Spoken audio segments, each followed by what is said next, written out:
Hello, and welcome back to another episode of the Western Canon Project, where we are reading the entirety of the Western literary canon out loud. Today we continue our series on Ralph Waldo Emerson, specifically an essay from his second series called Manners. Manners. How near to good is what is fair, which we no sooner see, but with the lines and outward air our senses taken be. Again yourselves compose, and now put all the aptness on a figure that proportion or color can disclose, that if those silent arts were lost, design and picture they might boast from you a newer ground, instructed by the heightening sense of dignity and reverence, and their true motions found. Ben Jonson. Half the world, it is said, knows not how the other half live. Our exploring expedition saw the Fiji Islanders getting their dinner off human bones, and they are said to eat their own wives and children. The husbandry of the modern inhabitants of Gournou, west of old Thebes, is philosophical to a fault. To set up their housekeeping nothing is requisite but 2 or 3 earthen pots, a stone to grind meal, and a mat which is the bed. The house, namely a tomb, is ready without rent or taxes. No rain can pass through the roof, and there is no door, for there is no want of one, as there is nothing to lose. If the house do not please them, they walk out and enter another, as there are several hundreds at their command. It is somewhat singular, adds Belzoni, to whom we owe this account, to talk of happiness among people who live in sepulchres, among the corpses and rags of an ancient nation which they know nothing of. In the deserts of Borgu, the rock tibus still dwell in caves like cliff swallows, and the language of these Negroes is compared by their neighbors to the shrieking of bats and to the whistling of birds. Again, the Bornus have no proper names. Individuals are called after their height, thickness, or other accidental quality, and have nicknames merely. But the salt, the dates, the ivory, and the gold for which these horrible regions are visited find their way into countries where the purchaser and consumer can hardly be ranked in one race with these cannibals and man-stealers, countries where man serves himself with metals, wood, stone, glass, gum, cotton, silk, and wool, honors himself with architecture, writes laws, and contrives to execute his will through the hands of many nations, and especially establishes a select society, running through all the countries of intelligent men, a self-constituted aristocracy or fraternity of the best, which, without written law or exact usage of any kind, perpetuates itself, colonizes every new planted island, and adopts and makes its own whatever personal beauty or extraordinary native endowment anywhere appears. What fact more conspicuous in modern history than the creation of the gentleman? Chivalry is that, and loyalty is that, and in English literature, half the drama and all the novels, from Sir Philip Sidney to Sir Walter Scott, paint this figure. The word gentleman, which, like the word Christian, must hereafter characterize the present and few preceding centuries by the importance attached to it, is a homage to personal and incommunicable properties. Frivolous and fantastic additions have got associated with the name, but the steady interest of mankind in it must be attributed to the valuable properties which it designates. An element which unites all the most forcible persons of every country and makes them intelligible and agreeable to each other, and is somewhat so precise that it is at once felt if an individual lack the Masonic sign, cannot be any casual product, but must be an average result of the character and faculties universally found in men. It seems a certain permanent average, whilst so many gases are combined only to be decompounded. Comme il faut is the Frenchman's description of good society. As we must be, it is a spontaneous fruit of talents and feelings of precisely that class who has most vigor, who take the lead in the world of this hour, and though far from pure, far from constituting the gladdest and highest tone of the human feeling, is as good as the whole society permits it to be. It is made of the spirit more than of the talent of men, and is a compound result into which every great force enters as an ingredient, namely virtue, wit, beauty, wealth, and power. There is something equivocal in all the words in use to express the excellence of manners and social cultivation, because the quantities are fluxional, and the last effect is assumed by the senses as the cause. The word gentleman has not any correlative abstract to express the quality. Gentility is mean, and gentilesse is obsolete. But we must keep alive in the vernacular the distinction between fashion, a word of narrow and often sinister meaning, and the heroic character which the gentleman imports. The usual words, however, must be respected. They will be found to contain the root of the matter. The point of distinction in all this class of names, as courtesy, chivalry, fashion, and the like, is that the flower and fruit, not the grain of the tree, are contemplated. It is beauty which is the aim this time, and not worth. The result is now in question, although our words intimate well enough the popular feeling that the appearance supposes a substance. The gentleman is a man of truth, lord of his own actions, and expressing that lordship in his behavior, not in any manner dependent and servile either on persons or opinions or possessions. Beyond this fact of truth and real force, the word denotes good nature or benevolence, manhood first and then gentleness. The popular notion certainly adds a condition of ease and fortune, but that is a natural result of personal force and love, that they should possess and dispense the goods of the world. In times of violence, every eminent person must fall in with many opportunities to approve his stoutness and worth. Therefore every man's name that emerged at all from the mass in the feudal ages rattles in our ear like a flourish of trumpets, but personal force never goes out of fashion. That is still paramount today, and in the moving crowd of good society the men of valor and reality are known and rise to their natural place. The competition is transferred from war to politics and trade, but the personal force appears readily enough in these new arenas.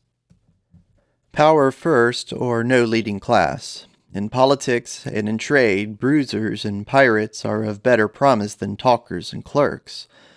God knows that all sorts of gentlemen knock at the door, but whenever used in strictness and with any emphasis, the name will be found to point at original energy. It describes a man standing in his own right and working after untaught methods.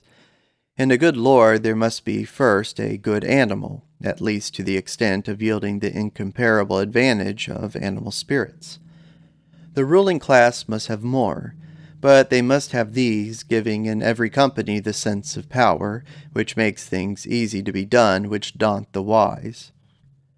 The society of the energetic class in their friendly and festive meetings is full of courage and of attempts which intimidate the pale scholar. The courage which girls exhibit is like a battle of Lundy's Lane or a sea fight. The intellect relies on memory to make some supplies to face these extemporaneous squadrons. But memory is a base mendicant with basket and badge in the presence of these sudden masters. The rulers of society must be up to the work of the world, and equal to their versatile office, men of the right Caesarean pattern who have great range of affinity. I am far from believing the timid maxim of Lord Falkland, quote, that for ceremony there must go two to it, since a bold fellow will go through the cunningest forms, and am of opinion that the gentleman is the bold fellow whose forms are not to be broken through, and only that plenteous nature is rightful master, which is the complement of whatever person it converses with. My gentleman gives the law where he is. He will outpray saints in chapel, out-general veterans in the field, and outshine all courtesy in the hall. He is good company for pirates, and good with academicians, so that it is useless to fortify yourself against him. He has the private entrance to all minds, and I could as easily exclude myself as him. The famous gentlemen of Asia and Europe have been on this strong type: Saladin, Sapor, the Cid, Julius Caesar, Scipio, Alexander, Pericles, and the lordliest personages. They sat very carelessly in their chairs, and were too excellent themselves to value any condition at a high rate. A plentiful fortune is reckoned necessary in the popular judgment to the completion of this man of the world, and it is a material deputy which walks through the dance which the first has led.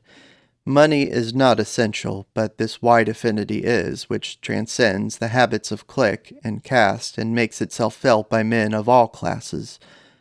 If the aristocrat is only valid in fashionable circles and not with truckmen, he will never be a leader in fashion. And if the man of the people cannot speak on equal terms with the gentleman, so that the gentleman shall perceive that he is already really of his own order, he is not to be feared. Diogenes, Socrates, and Epaminondas are gentlemen of the best blood, who have chosen the condition of poverty when that of wealth was equally open to them. I use these old names, but the men I speak of are my contemporaries. Fortune will not supply to every generation one of these well-appointed knights, but every collection of men furnishes some example of the class, and the politics of this country and the trade of every town are controlled by these hardy and irresponsible doers, who have invention to take the lead and a broad sympathy which puts them in fellowship with crowds and makes their action popular. The manners of this class are observed and caught with devotion by men of taste. The association of these masters with each other and with men intelligent of their merits is mutually agreeable and stimulating.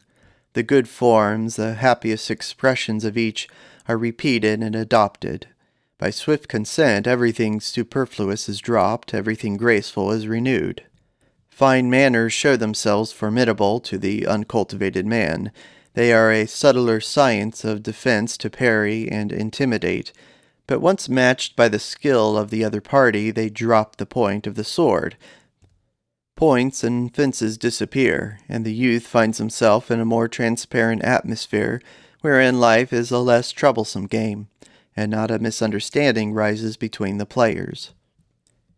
Manners aim to facilitate life, to get rid of impediments and bring the man pure to energize. They aid our dealing in conversation as a railway aids traveling, by getting rid of all avoidable obstructions of the road and leaving nothing to be conquered but pure space. These forms very soon become fixed, and a fine sense of propriety is cultivated with the more heed that it become a badge of social and civil distinctions. Thus grows up fashion, an equivocal semblance, the most puissant, the most fantastic and frivolous, the most feared and followed, and which morals and violence assault in vain. There exists a strict relation between the class of power and the exclusive and polished circles. The last are always filled or filling from the first. The strong men usually give some allowance even to the petulances of fashion, for that affinity they find in it. Napoleon, child of the Revolution, destroyer of the old noblesse, never ceased to court the Faubourg Saint-Germain, doubtless with the feeling that fashion is an homage to men of this stamp. Fashion, though in a strange way, represents all manly virtue. It is virtue gone to seed. It is a kind of posthumous honor. It does not often caress the great, but the children of the great. It is a hall of the past. It usually sets its face against the great of this hour. Great men are not commonly in its halls.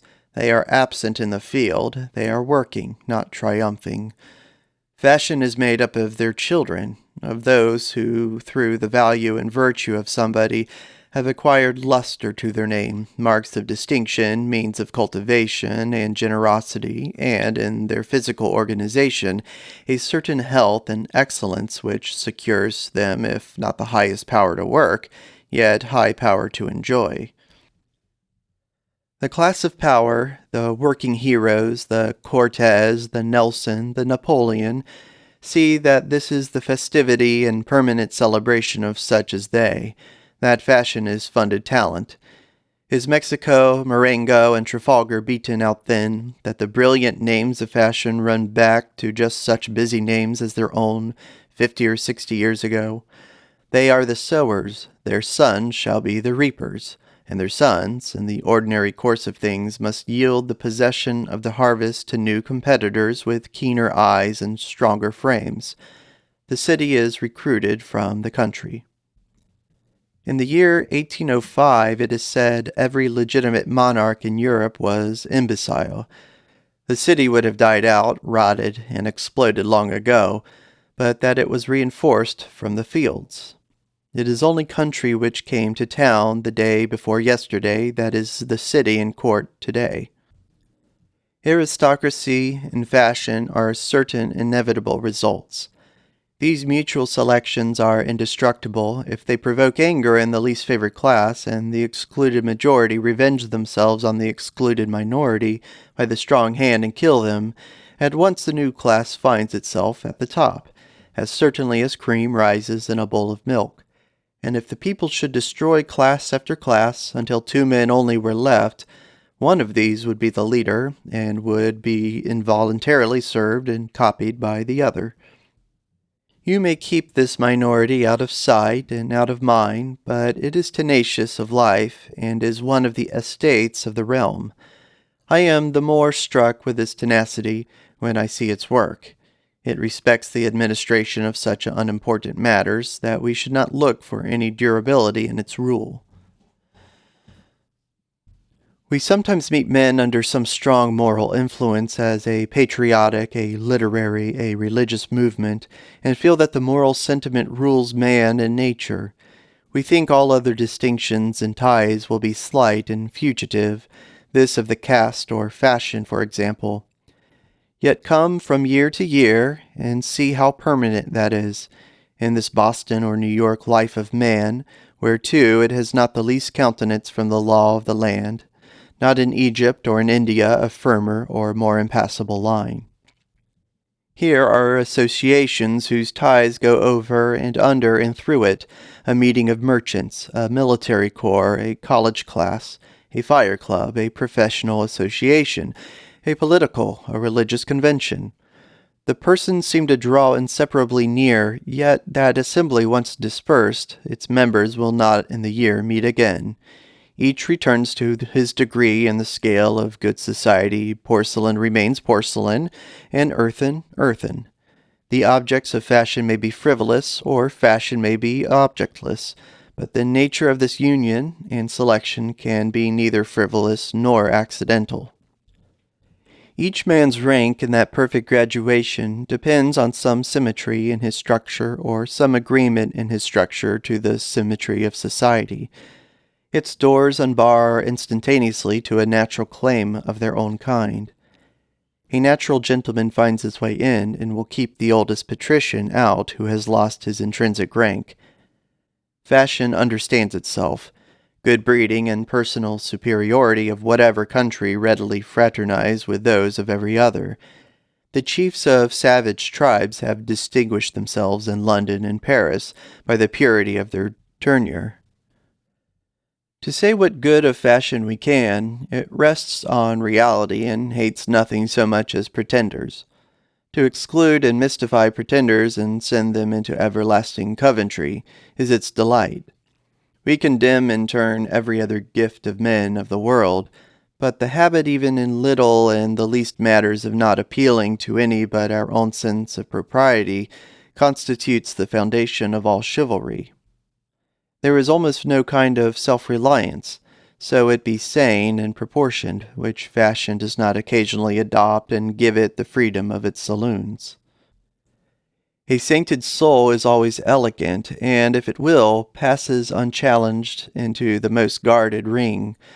But so will Jock the teamster's pass, in some crisis that brings him thither, and finds favor, as long as his head is not giddy with the new circumstance, and the iron shoes do not wish to dance in waltzes and cotillons, for there is nothing settled in manners, but the laws of behavior yield to the energy of the individual.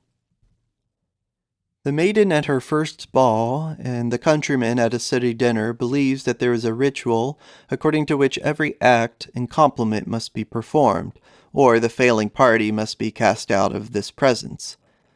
Later they learn that good sense and character make their own forms, every moment, and speak or abstain, take wine or refuse it, stay or go, sit in a chair or sprawl with children on the floor, or stand on their head, or whatever else soever, in a new and aboriginal way.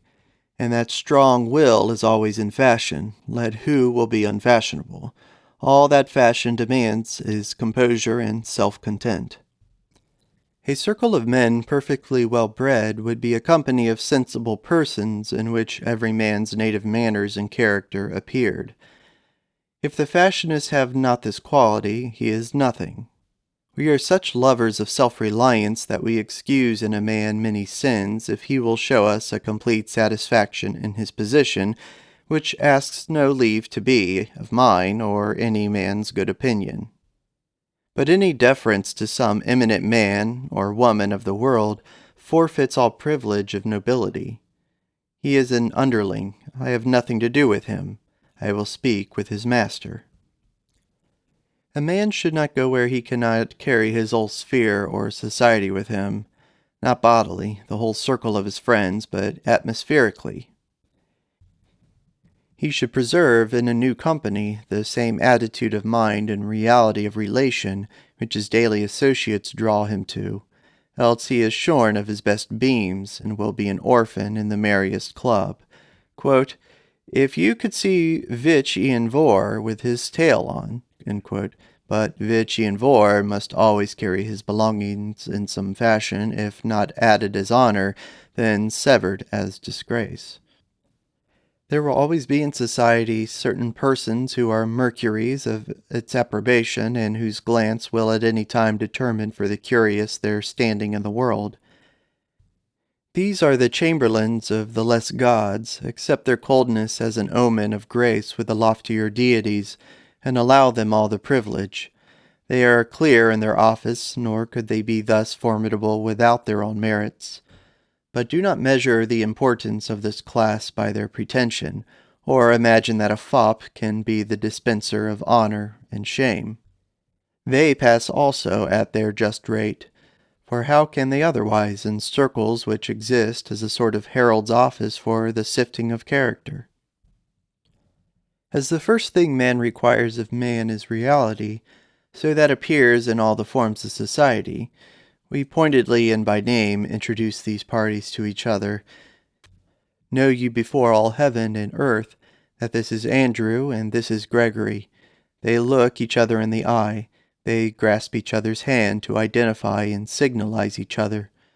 It is a great satisfaction. A gentleman never dodges his eyes, looks straight forward, and he assures the other party first of all that he has been met. For what is it we seek in so many visits and hospitalities? Is it your draperies, pictures, and decorations? Or do we not insatiably ask, was a man in the house? I may easily go into a great household where there is much substance, excellent provision for comfort, luxury, and taste, and yet not encounter there any amphitryon who shall subordinate these appendages. I may go into a cottage and find a farmer who feels that he is the man I have come to see, and fronts me accordingly. It was therefore a very natural point of old feudal etiquette that a gentleman who received a visit, though it were of his sovereign, should not leave his roof, but should wait his arrival at the door of his house. No house, though it were the Tuileries or the Escorial, is good for anything without a master. And yet we are often gratified by this hospitality. Everybody we know surrounds himself with a fine house, fine books, conservatory, gardens, equipage, and all manner of toys as screens to interpose between himself and his guest.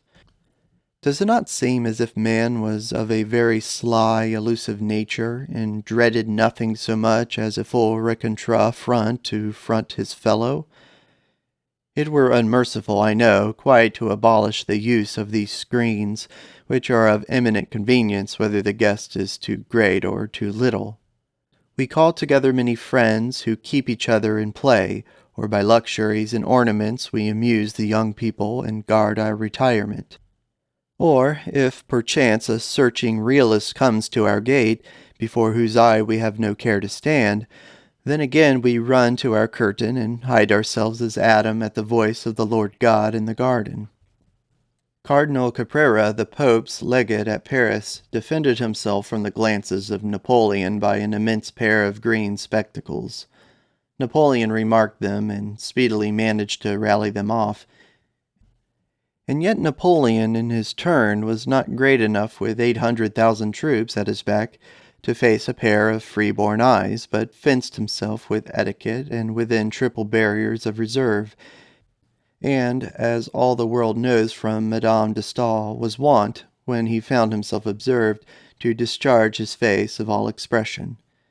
But emperors and rich men are by no means the most skilful masters of good manners. No rentroll, no army list can dignify skulking and dissimulation, and the first point of courtesy must always be truth, as really all the forms of good breeding point that way. I have just been reading, in Mr. Hazlitt's translation, Montaigne's account of his journey into Italy, and am struck with nothing more agreeably than the self-respecting fashions of the time. His arrival in each place, the arrival of a gentleman of France, is an event of some consequence. Wherever he goes, he pays a visit to whatever prince or gentleman of note resides upon his road, as a duty to himself and to civilization. When he leaves any house in which he has lodged for a few weeks, he causes his arms to be painted and hung up as a perpetual sign to the house, as was the custom of gentlemen. The complement of this graceful self-respect, and that of all the points of good breeding I most require and insist upon, is deference. I like that every chair should be a throne and hold a king. I prefer a tendency to stateliness to an excess of fellowship. Let the incommunicable objects of nature and the metaphysical isolation of man teach us independence. Let us not be too much acquainted. I would have a man enter his house through a half filled with heroic and sacred sculptures, that he might not want the hint of tranquillity and self-poise. We should meet each morning as from foreign countries, and spending the day together, should depart at night as into foreign countries. In all things I would have the island of a man inviolate. Let us sit apart from the gods, talking from peak to peak, all round Olympus. No degree of affection need invade this religion. This is myrrh and rosemary to keep the others sweet. Lovers should guard their strangeness. If they forgive too much, all slides into confusion and meanness. It is easy to push this deference to a Chinese etiquette, but coolness and absence of heat and haste indicate fine qualities. A gentleman makes no noise, a lady is serene. Proportionate is our disgust at those invaders who fill a studious house with blast and running to secure some paltry convenience. Not less I dislike a low sympathy of each with his neighbor's needs. Must we have a good understanding with one another's palates? As foolish people who have lived long together know when each other wants salt or sugar. I pray my companion, if he wishes for bread, to ask me for bread, and if he wishes for sassafras or arsenic, to ask me for them, and not to hold out his plate as if I knew already. Every natural function can be dignified by deliberation and privacy. Let us leave hurry to slaves. The compliments and ceremonies of our breeding should signify, however remotely, the recollection of the grandeur of our destiny. The flower of courtesy does not very well bide handling, but if we dare to open another leaf and explore what parts go into its conformation, we shall find also an intellectual quality. To the leaders of men, the brain as well as the flesh and the heart must furnish a proportion. Defect in manners is usually the defect of fine perceptions. Men are too coarsely made for the delicacy of beautiful carriage and customs. It is not quite sufficient to good breeding, a union of kindness and independence. We imperatively require a perception of, and an homage to beauty in our companions. Other virtues are in request in the field and workyard, but a certain degree of taste is not to be spared in those we sit with. I could better eat with one who did not respect the truth or the laws than with a sloven and unpresentable person. Moral qualities rule the world, but at short distances the senses are despotic. The same discrimination of fit and fair runs out, if with less rigor, into all parts of life. The average spirit of the energetic class is good sense, acting under certain limitations and to certain ends. It entertains every natural gift. Social in its nature, it respects everything which tends to unite men. It delights in measure. The love of beauty is mainly the love of the measure of proportion. The person who screams, or uses the superlative degree, or converses with heat, puts whole drawing-rooms to flight. If you wish to be loved, love measure. You must have genius or a prodigious usefulness if you will hide the want of measure. This perception comes in to polish and perfect the parts of the social instrument. Society will pardon much to genius and special gifts, but, being in its nature a convention, it loves what is conventional, or what belongs to coming together. That makes the good and bad of manners, namely what helps or hinders fellowship. For fashion is not good sense absolute, but relative, not good sense private, but good sense entertaining company. It hates corners and sharp points of character, hates quarrelsome, egotistical, solitary, and gloomy people, hates whatever can interfere with total blending of parties, whilst it values all peculiarities as in the highest degree refreshing, which can consist with good fellowship. And besides the general infusion of wit to heighten civility, the direct splendor of intellectual power is ever welcome in fine society, as the costliest addition to its rule and its credit. The dry light must shine in to adorn our festival, but it must be tempered and shaded, or that will also offend. Accuracy is essential to beauty, and quick perceptions to politeness, but not too quick perceptions. One may be too punctual and too precise. He must leave the omniscience of business at the door when he comes into the palace of beauty. Society loves Creole natures and sleepy, languishing manners, so that they cover sense, grace, and goodwill. The air of drowsy strength which disarms criticism, perhaps because such a person seems to reserve himself for the best of the game, and not spend himself on surfaces, an ignoring eye which does not see the annoyances, shifts, and inconveniences that cloud the brow and smother the voice of the sensitive. Therefore, besides personal force and so much perception as constitutes unerring taste, society demands its patrician class another element already intimated, which it significantly terms good nature, expressing all degrees of generosity from the lowest willingness and faculty to oblige up to the heights of magnanimity and love. Insight we must have, or we shall run against one another and miss the way to our food. But intellect is selfish and barren. The secret of success in society is a certain heartiness and sympathy. A man who is not happy in the company cannot find any word in his memory that will fit the occasion. All his information is a little impertinent. A man who is happy there finds in every turn of conversation equally lucky occasions for the introduction of that which he has to say. The favorites of society, and what it calls whole souls, are able men and of more spirit than wit, who have no uncomfortable egotism, but who exactly fill the hour and the company, contented and contenting at a marriage or a funeral, a ball or a jury, a water party or a shooting match. England, which is rich in gentlemen, furnished in the beginning of the present century a good model of that genius which the world loves in Mr. Fox, who added to his great abilities the most social disposition and real love of men. Parliamentary history has few better passages than the debate in which Burke and Fox separated in the House of Commons, when Fox urged on his old friend the claims of old friendship with such tenderness that the House was moved to tears. Another anecdote is so close to my matter that I must hazard the story. A tradesman who had long dunned him for a note of 300 guineas found him one day counting gold, and demanded payment. "No," said Fox, "I owe this money to Sheridan. It is a debt of honor. If an accident should happen to me, he has nothing to show." "Then," said the creditor, "I changed my debt into a debt of honor, and tore the note in pieces."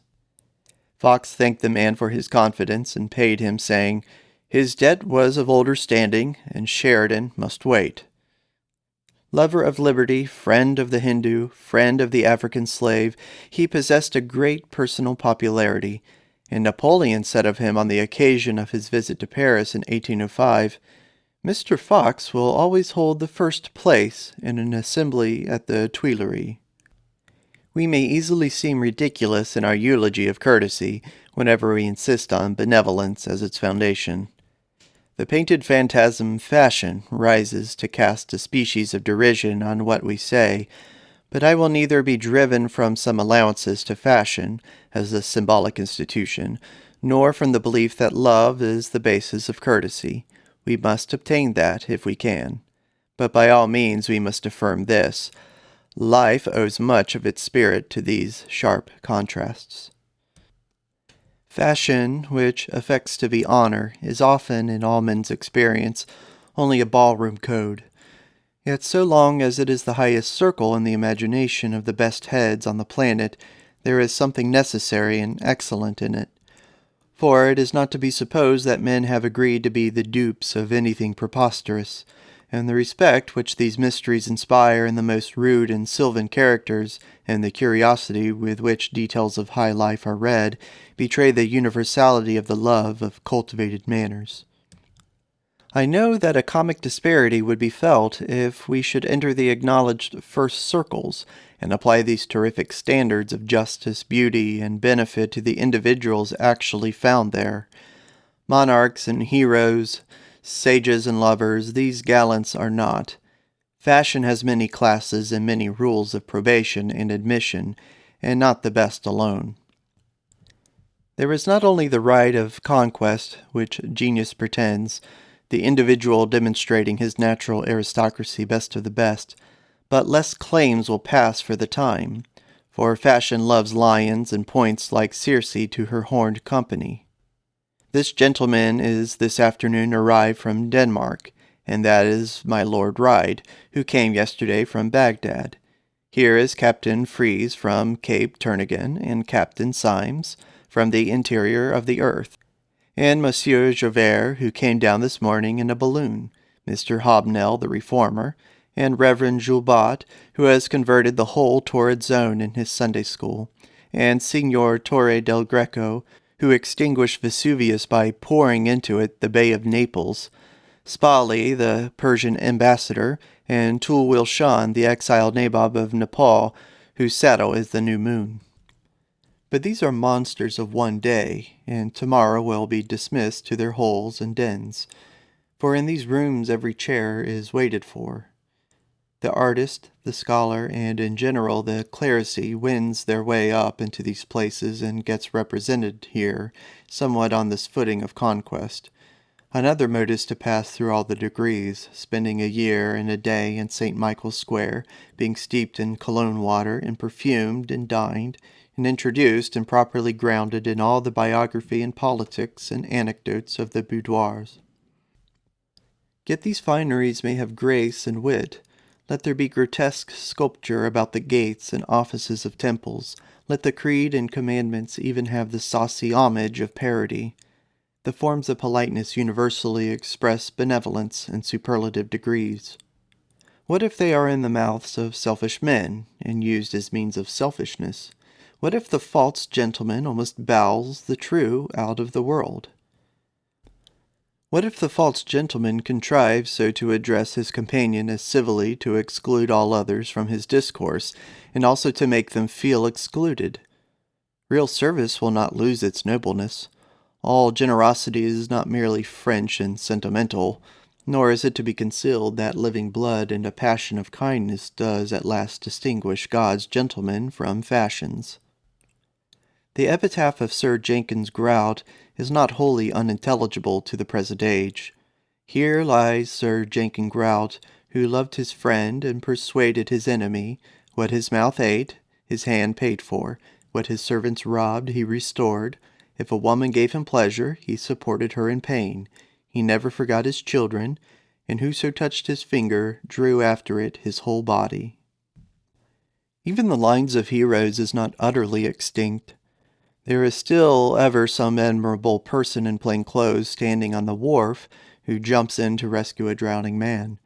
There is still some absurd inventor of charities, some guide and comforter of runaway slaves, some friend of Poland, some Philhelena, some fanatic who plants shade trees for the second and third generation in orchards when he is grown old, some well-concealed piety, some just man happy in ill fame, some youth ashamed of the favors of fortune and impatiently casting them on other shoulders. And these are the centers of society on which it returns for fresh impulses. These are the creators of fashion, which is an attempt to organize beauty of behavior. The beautiful and the generous are, in the theory, the doctors and apostles of this church. Scipio and the Cid and Sir Philip Sidney and Washington, and every pure and valiant heart who worship beauty by word and by deed. The persons who constitute the natural aristocracy are not found in the actual aristocracy, or only its edge, as the chemical energy of the spectrum is found to be the greatest just outside of the spectrum.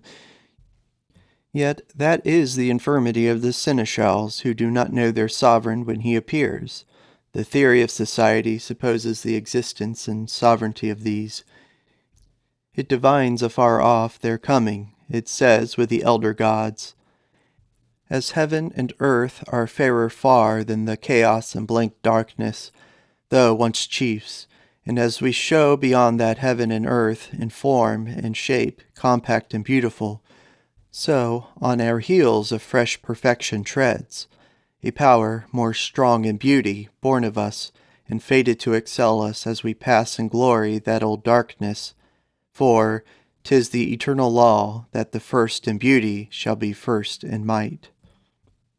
Therefore, within the ethnical circle of good society there is a narrower and higher circle, concentration of its light, and flower of courtesy, to which there is always a tacit appeal of pride and reverence, as to its inner and imperial court, the parliament of love and chivalry.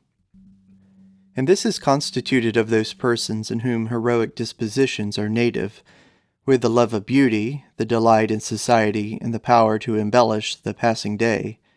If the individuals who compose the purest circles of aristocracy in Europe, the guarded blood of centuries should pass in review, in such a manner as that we could at leisure and critically inspect their behavior, we might find no gentleman and no lady, for although excellent specimens of courtesy and high breeding would gratify us in the assemblage, in the particulars we should detect offense, because elegance comes of no breeding, but of birth. There must be romance of character, or the most fastidious exclusion of impertinencies will not avail. It must be genius which takes that direction. It must not be courteous, but courtesy. High behavior is as rare in fiction as it is in fact. Scott is praised for the fidelity with which he painted the demeanor and conversation of the superior classes. Certainly kings and queens, nobles, and great ladies had some right to complain of the absurdity that had been put in their mouths before the days of Waverley, but neither does Scott's dialogue bear criticism. His lords brave each other in smart, epigrammatic speeches, but the dialogue is in costume and does not please on the second reading. It is not warm with life. In Shakespeare alone the speakers do not strut and bridle. The dialogue is easily great, and he adds to so many titles that of being the best bred man in England and in Christendom. Once or twice in a lifetime we are permitted to enjoy the charm of noble manners, in the presence of a man or woman who have no bar in their nature, but whose character emanates freely in their word and gesture. A beautiful form is better than a beautiful face. A beautiful behavior is better than a beautiful form. It gives a higher pleasure than statues or pictures. It is the finest of the fine arts. A man is but a little thing in the midst of the objects of nature, yet, by the moral quality radiating from his countenance, he may abolish all considerations of magnitude, and in his manners equal the majesty of the world. I have seen an individual whose manners, though wholly within the conventions of elegant society, were never learned there, but were original and commanding, and held out protection and prosperity. One who did not need the aid of a court suit, but carried the holiday in his eye, who exhilarated the fancy by flinging wide the doors of new modes of existence, who shook off the captivity of etiquette with happy, spirited bearing, good-natured and free as Robin Hood, yet with the port of an emperor, if need be, calm, serious, and fit to stand the gaze of millions. The open air and the fields, the street and public chambers are the places where man executes his will. Let him yield or divide the scepter at the door of the house. Woman, with her instinct of behavior, instantly detects in man a love of trifles, any coldness or imbecility, or, in short, any want of that large, flowing, and magnanimous deportment which is indispensable as an exterior in the hall. Our American institutions have been friendly to her, and at this moment I esteem it a chief felicity of this country that it excels in women. A certain awkward consciousness of inferiority in the men may give rise to the new chivalry in behalf of women's rights. Certainly let her be as much better placed in the laws and in social forms as the most zealous reformer can ask, but I confide so entirely in her inspiring and musical nature that I believe only herself can show us how she shall be served. The wonderful generosity of her sentiments raises her at times into heroical and godlike regions, and verifies the pictures of Minerva, Juno, or Pulminia, and by the firmness with which she treads her upward path, she convinces the coarsest calculators that another road exists than that which their feet know. But besides those who make good in our imagination the place of muses and of Delphic sibyls, are there not women who fill our vase with wine and roses to the brim, so that the wine runs over and fills the house with perfume, who inspire us with courtesy, who unloose our tongues and we speak, who anoint our eyes and we see? We say things we never thought to have said. For once our walls of habitual reserve vanished and left us at large. We were children playing with children in a wide field of flowers. Steep us, we cried, in these influences for days, for weeks, and we shall be sunny poets, and will write out in many-colored words the romance that you are. Was it Hafiz or Ferdowsi that said of his Persian Lila, she was an elemental force, and astonished me by her amount of life, when I saw her day after day radiating, every instant, redundant joy and grace on all around her? She was a solvent powerful to reconcile all heterogeneous persons into one society, like air or water, an element of such a great range of affinities that it combines readily with 1,000 substances. Where she is present, all others will be more than they are wont. She was a unit and whole, so that whatsoever she did became her. She had too much sympathy and desire to please that you could say her manners were marked with dignity, yet no princess could surpass her clear and direct demeanor on each occasion. She did not study the Persian grammar, nor the books of the 7 poets, but all the poems of the 7 seemed to be written upon her.